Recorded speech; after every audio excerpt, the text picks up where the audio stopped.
Hello everyone, this is Neronium, joined with... Amawa. And welcome to my newest playthrough of... Sonic CD!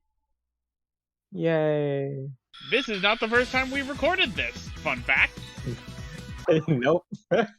Because I made an oopsie doopsie. I accidentally forgot to record my audio last time, so...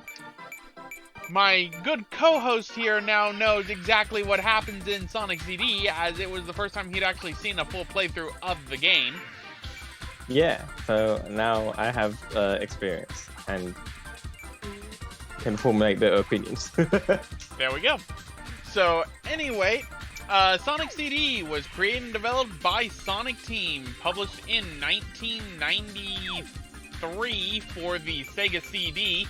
In 2011, it was ported over to the PlayStation 3, PC, Xbox 360, and mobile phones by a team known as by the name of Christian Whitehead, who would go on with his team later on to make Sonic Mania. The best classic Sonic game. Honestly, at this point, since I've played every single classic Sonic game, I have to agree. Like, I love 3 and Knuckles, don't get me wrong, it's great. But just Mania just does so many things right that I just love it. And that happens to be the next Sonic game that we will be doing for Classic Sonic after we finish this Sonic CD playthrough. That is going to be Sonic Mania. Bless. So that's going to be fun.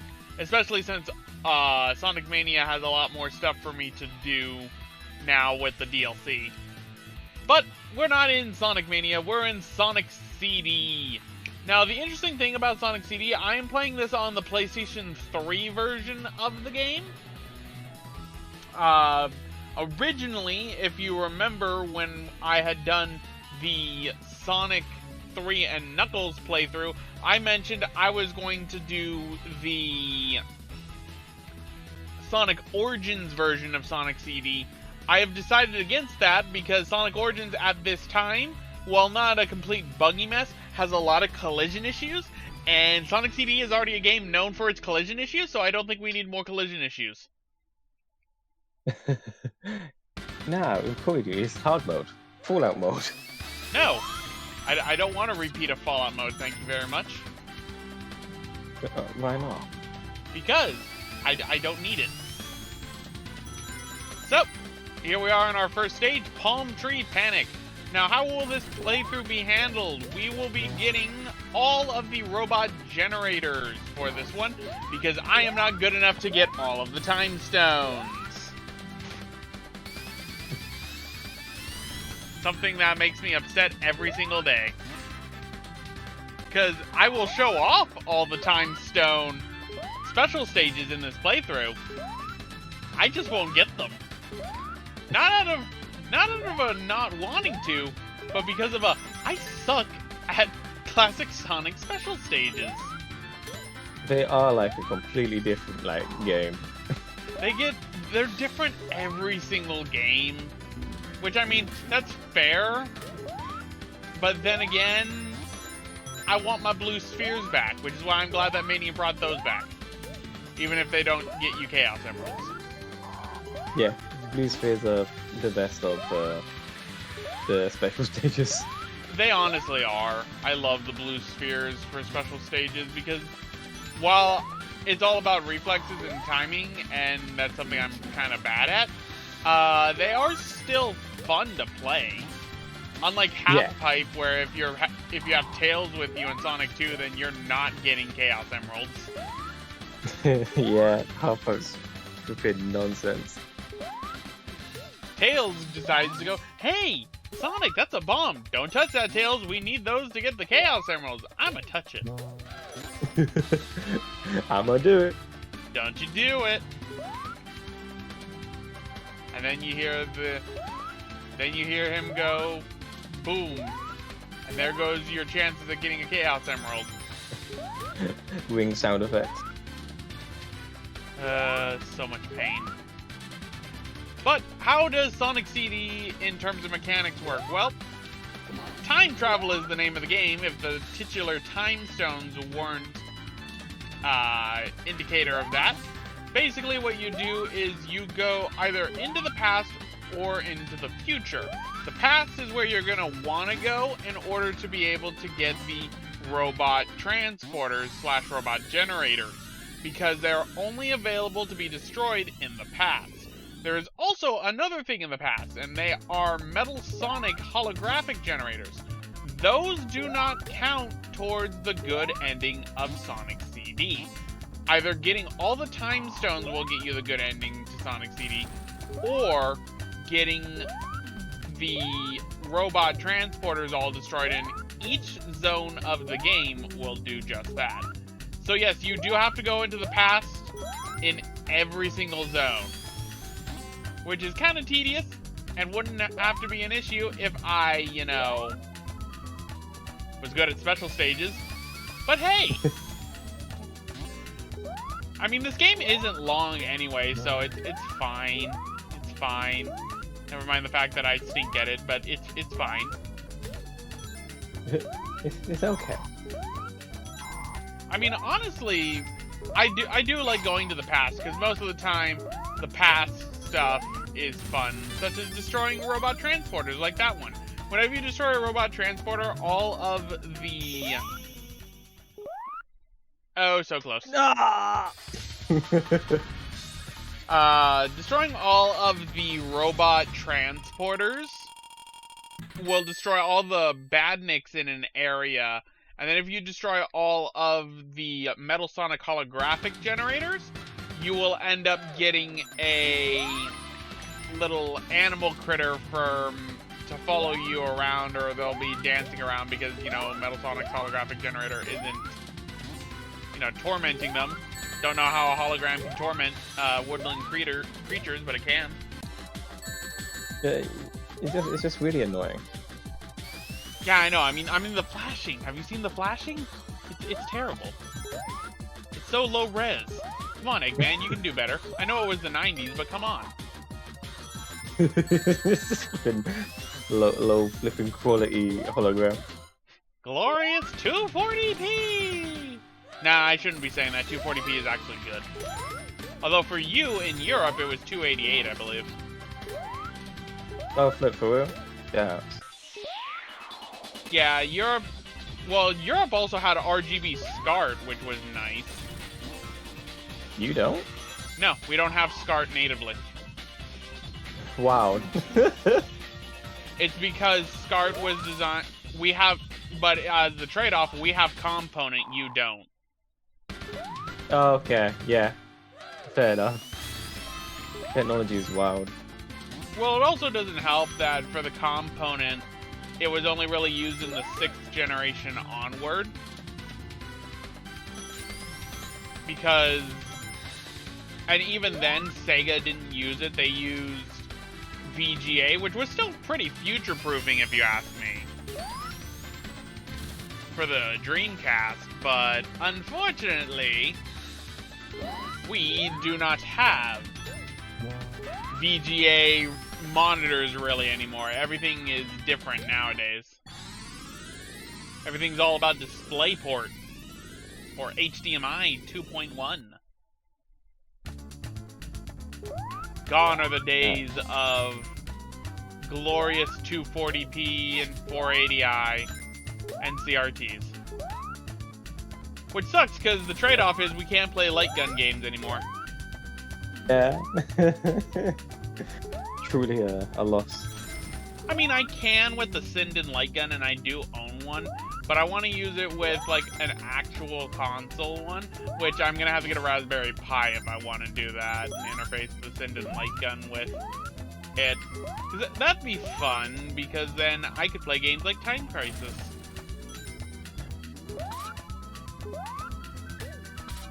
Silly little mosquito bugs. They did really, like, mess themselves up. No, it's funny because if you go off screen and you come back, a little detail they have, I don't know if you noticed it in the first stage because I did it with one of them. Their little spouts are all bent up because they had to get it out of the ground. That's good. I like that. Yeah, Sonic CD has a lot of like really nice little details and touches, which is always nice. Goodbye. Yeah, it's definitely pretty unique in a lot of aspects compared to the other classic Sonics. Not to mention, it's got 2 forms of moving in this game in terms of the classic Sonic 2 spin dash, because if you did not know, Sonic 2 was actually still in... While this game was being developed, Sonic 2 was being developed by the Sega Technical Institute, but the end result was Sonic 2 ended up getting released, and the development shifted from this game from being on a Sega Genesis to being on the Sega CD. So this game technically predates Sonic 2, which is why Tails originally is not in this game, but he's unlockable in the 2011 Christian Whitehead version and Sonic Origins, because that's the version that it's based off of. But in terms of original Sonic CD, this game technically predates Sonic 2. So we got the superior Metal Sonic design before we got Silver Sonic. No, damn. I didn't even learn from it. I'd say that's a downgrade, because Silver Sonic is so much more inferior than Metal Sonic, in my opinion. Yeah, no, I agree. Metal Sonic is more cleaner. Metal Sonic is just like a bit too robotic, which is weird because like other Eggman robots aren't like that. Is that a time stone? Yes! It's the only one we get this whole playthrough! Cherish it! I still love the teleportation he has to be that. Yeah, I didn't even know it was from this game until the first time we played this. Yep. And by destroying all of the robot transporters in the first 2 stages, the 3rd stage, which is always going to be a boss stage, will be the good future. We will never get to a bad future inside this playthrough, which I know for some people is kind of a shame, because bad futures are interesting, but I wanted to get the good ending of Sonic CD.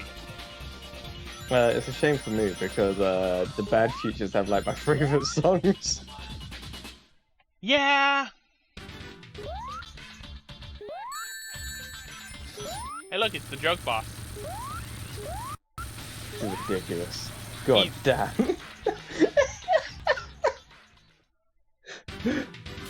And away we go. Wait, hold on. Alright, let's try this. And I'm out of here. Flowers. Teleportation, yeah. There are Now, 2 types of Sonic bosses: the ridiculously hard and the piss easy. yep. Alright, and you know what that means? It's time to move on forward. Uh-oh, Amy. I'm out of here. Get out of this plane of existence. Sonic would rather die than be with Amy. No, that feels definitely like a classic Sonic thing to do. Yeah. Why, it's the Metal Sonic. And there he goes. So now, Collision Chaos. Not a big fan of the stage when compared to Palm Tree Panic.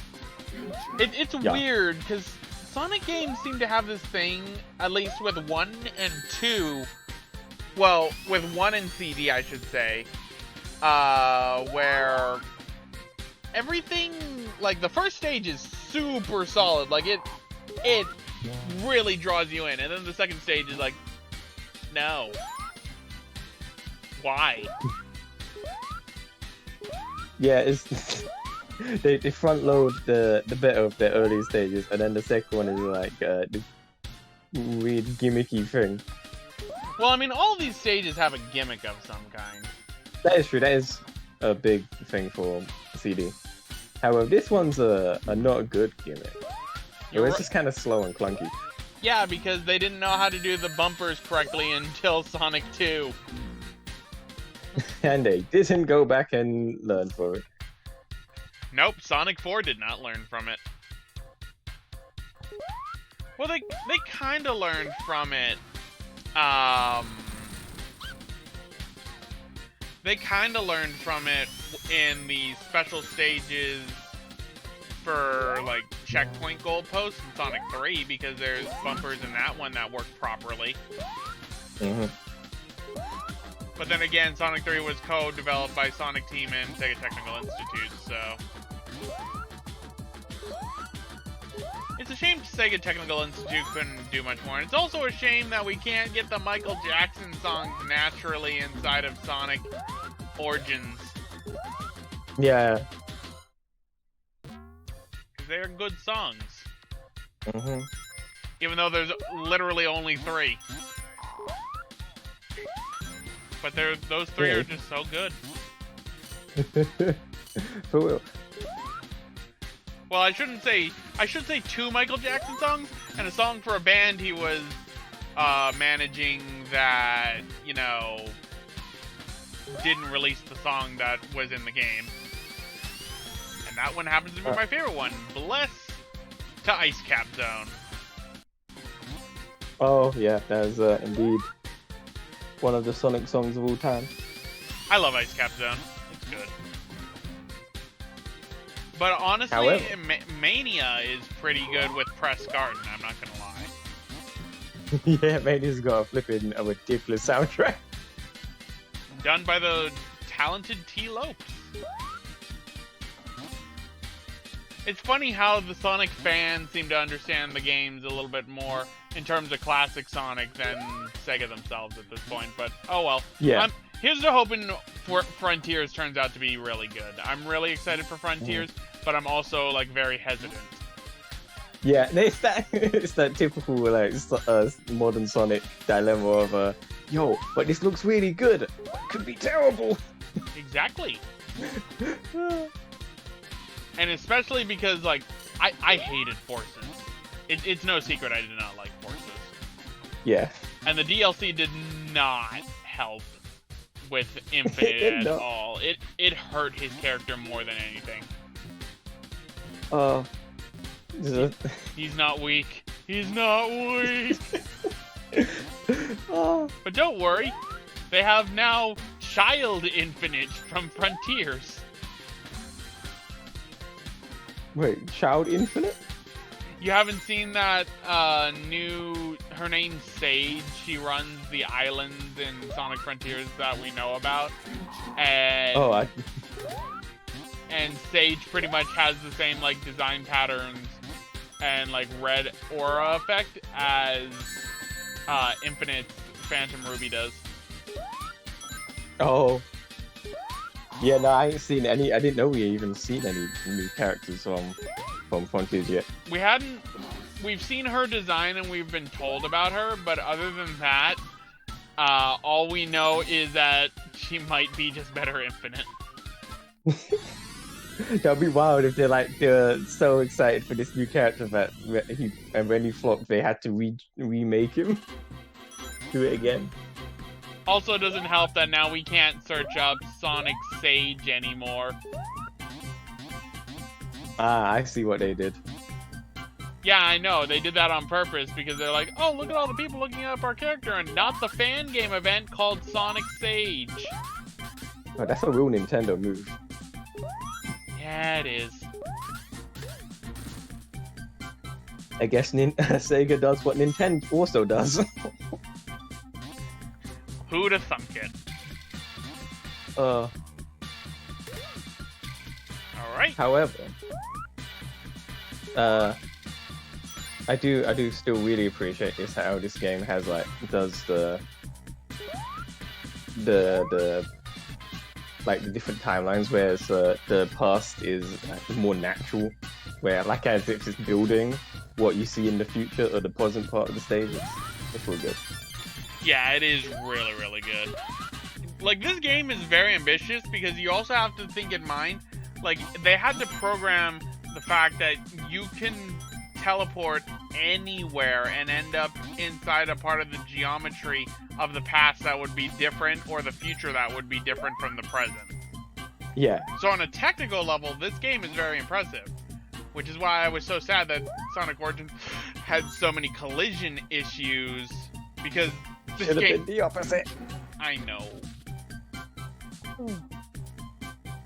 It's just one of those things that seems to happen with Sega a lot of the time nowadays. Then again, most of the Sega team that made, like, the games that I really liked are all gone now. Heck, most of the team, the entire team that made Unleashed is gone. The only one that's left is Takashi Iizuka, the head of Sonic Team. Oh, sad. Maybe the old team of Unleashed should make their own not Sonic Unleashed. Oh, they did. Oh, they did? Yeah, it's called Super Mario Odyssey. I didn't know it was the same team. Most of the team that went on and worked on Sonic Unleashed ended up working on Mario Odyssey or some of the later Mario games. Yeah, I can see the Odyssey, the Unleashed influences in Odyssey because of the world traveling aspect. Yep. Well, not only that, because one of the things that's also very, like, apparent is just how polished the games are. Because, like, I love Unleashed. Yeah, the Werehog can be annoying, but here's the thing. It functions. And that's all I could ask for. Yes. That's the main thing I want. I want the game to function. Wish you what was intended. Yep, it did what was intended. Plus also that intro cutscene for Unleashed. Mwah, I love it. It's beautiful. It's still amazing to this day. I know. It's so amazing. And not only that, the animator that did that would go on to make a feature-length movie. Oh, bless him. You want to know what movie that was? Yes, I feel like I already know it, but I can't remember at this point in time. Lupin the Third, the First. That was it. I remember that now. I heard this recently. Yep. Have you ever seen Lupin the Third stuff? Not properly. Not properly. I have seen like bits of it. Well, Lupin the Third, the First is really good. Yeah, I know of people I know like it as well. So. Yeah, it's one of those things where Japan's starting to get into 3D animation more and more. And for the longest time, the reason why they weren't doing it is because it didn't exactly look that good. Yeah, nah, it was the greatest. It was still early for Japan, but now they're confident enough to where they're able to do it. And it looks great. More often than not. Yep. Come on, I want to go up there. I saw Metal Sonic.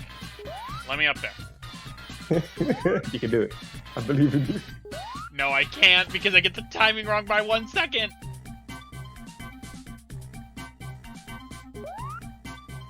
Alright, I'm running out of time here, Sonic. Right, boingy. We're just gonna use momentum. We do the old-fashioned way. We do it the old-fashioned way. The momentum way. We did it. We did. No more Metal Sonic funky business. No more Metal Sonic funky business, and we've saved the birdies and the bunnies. Bless. Tweet, tweet. Tweet, tweet, indeed. Up, I'm going to the future. Let's see what the future looks like. You mean the present? Because we are in the past. Yeah. Oh, hey, bumpers. Help. Oh, dear God. Help. Help. Help. This game just puts you in traps. Yep. A lot. Alright. Looks like I'm going back to the past. I didn't like the present. The present was scary. The present was scary indeed. Alright, now, I gotta get the heck out of here because, we're running out of time. Mm-hmm. Teleportation, yeah. Skip it up. Alright. Goes hard for no reason. It's because I still don't know. Like, Sega of America really wanted to advertise a lot for this game in a different way. Because the team that would do the soundtrack for the North American version of Sonic CD, which is where like Teleportation, yeah, Skip It Up, and everything came from, would go on to also do Sonic R's soundtrack. Yeah, I can definitely hear that. Can you feel the sunshine? Does it brighten up your day? It does. That's good to hear. Actually, it brightens my day up too much at this point in time. Please die, son. I hate the hit detection on these UFOs. Yeah, nah, it's so wonky. And that's with this game fixing a lot of the physics issues in Sonic CD.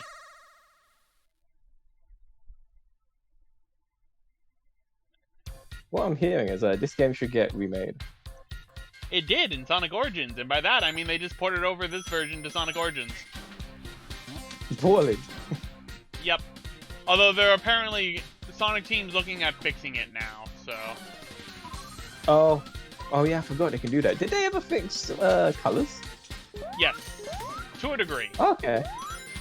To a degree. It still has the jank issue of like Jade Ghost level design not being that good, but that's integrated in the game, unfortunately, because for Jade Ghost, it's not naturally part of the original Sonic Colors. Oh yeah.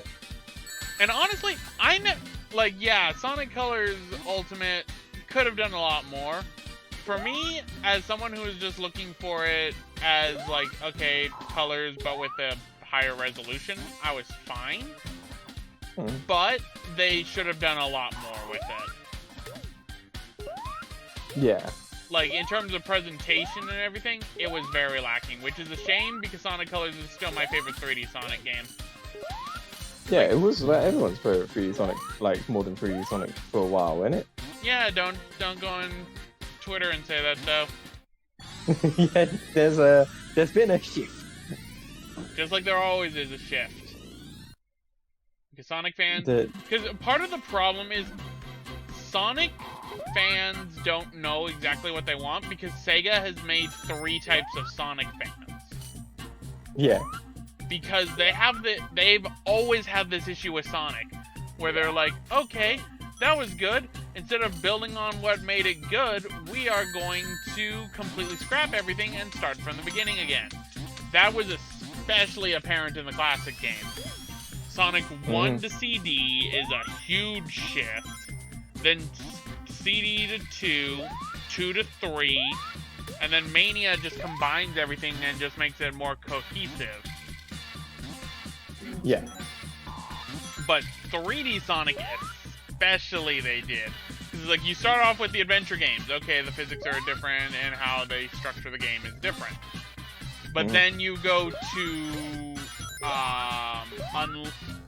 Unleashed and even starting with Heroes, honestly. Heroes, Shadow, Unleashed, 06, everything completely changed up. Then you go... Like... You can continue, sorry.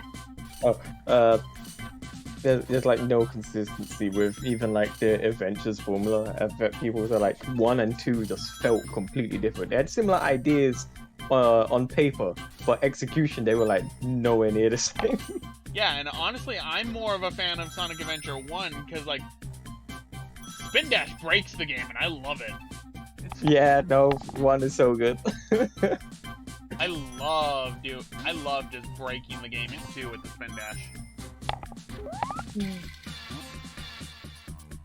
But then you go to like the other games, and then you go to what people call the meta era of Sonic now, where he's more cartoony and everything. It's like, yeah, it was good for Sonic CD because it was a good palate cleanser.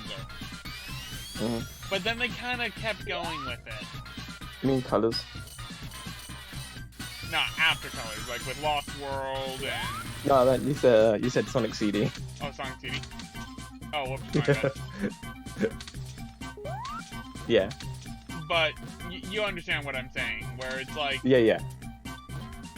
And as a result, Sonic fans of all ages don't know exactly what they want, because everyone wants something different, because Sega kept trying to reinvent the wheel instead of sticking truly with something that worked. I still think parkour could have worked very nicely. Yes.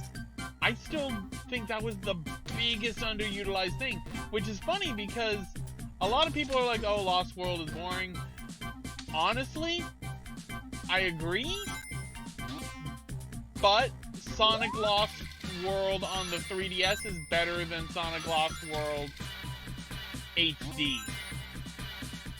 And I know I'm in a minority opinion on that, but honestly, it's how I feel, having played both the games at the same time when I was originally doing the Sonic Lost World playthrough. So, parkour, big missed opportunity to really expand on that. I kind of hope that they do it in Frontiers, because I think they kind of can get away with that, since they're going for a more Breath of the Wild feel with it. Yeah, it would work perfect. Yeah. But I don't think they're gonna do it, based on what I've seen so far. But then again, we haven't really...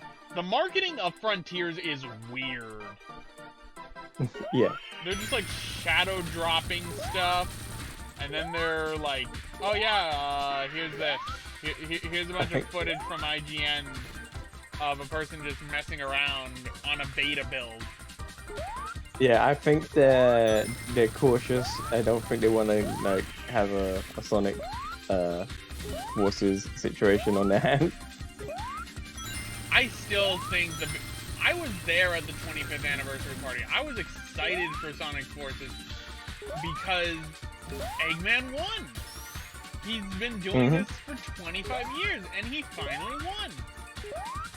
But the biggest problem I have with Forces is Eggman's barely in it. Yeah. And even then, it's still acting like, oh, he's not resting on his laurels, he's not having... Like, that would be a good time for comedy. Yeah.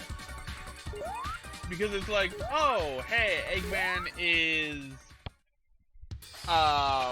doesn't know what to do now that he has everything he wanted. But they don't even play into that. It's just like, oh, I'm still fighting as though I don't own the entire world.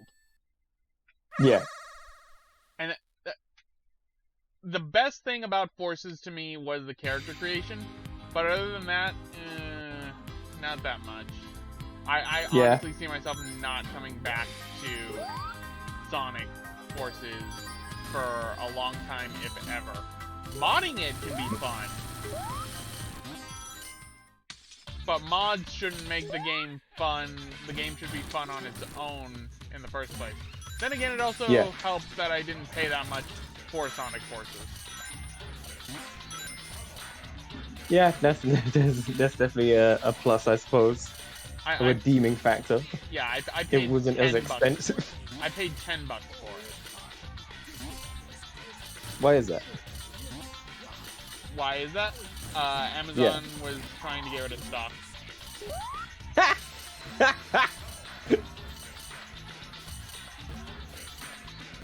I got it for the Xbox, and that's what I played it on. Like, honestly, if I were to rank my Sonic games, and whenever I rank my Sonic games, I always have to split classic from... like completely from the 3D ones, because like it's very different. My least favorite one goes to Forces. Second least favorite, Shadow the Hedgehog. Damn, 06 is better than both of those?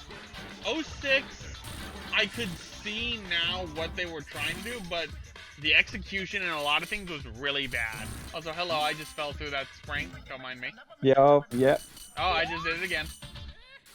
Collision issues. This really is collision chaos. But yeah, honestly, the reason why I'm not a fan of Shadow the Hedgehog, there's only so many times I can play Westopolis. What do you mean? It's the best stage in the game. That's why they make you play it 10 times. Hey, thanks for watching. If you want to be a Toot-Toot Sonic Warrior, check out the top link for a playthrough of Sonic the Hedgehog 3 and Knuckles for the Sega Genesis. And if 3D Sonic is more of your thing, check out the bottom link for a playthrough of Sonic Colors Ultimate on an Xbox Series X.